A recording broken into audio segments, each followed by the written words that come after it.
is what we call lowering of the cloud base. And right on that lowering base, what do you do? You say a lowering of a cloud base, and then when a lowering of the cloud base is, it's going to be a tornado coming out of it. So, I'm scared. We've had reports, we've had 3 to 4. No, it's a video. The tornado being on the ground at different points. Now, we haven't had any reports since it was over here around the Calcasieu River area, but that's only 15 miles as a coastline. We had 3 or 4. Open the door for me. But it's not even raining no more.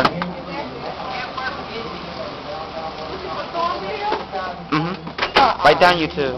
But it said every time it stops raining, that's when it's tornado. And there we go. When it stops raining, you have a tornado. You don't have rain in a tornado. Yeah, when it stopped raining. And it stopped raining. Pop up Skyview for us. Let's use Skyview. There we go. All right, here we go. Look at Skyview here. You can kind of see exactly what we're talking about. Kind of she doesn't care. The low descending clouds. And that's the whole class. Like a nurse, she still does her work. Well, this stuff is retarded, and I don't care about the tornadoes. What if they come and kill you? I got class to take McNeese. Can't be doing all that.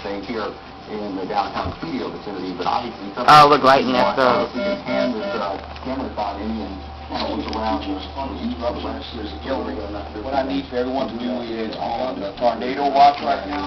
Obviously, very heavy rain here. What's going on? Get inside, get into the cafeteria, and also if you're in the classroom, I need you to move away from the windows and close to the door. We'll be under a tornado watch, I guess, for the next 10 to 15 minutes just before we let out of school. I'll give you further information.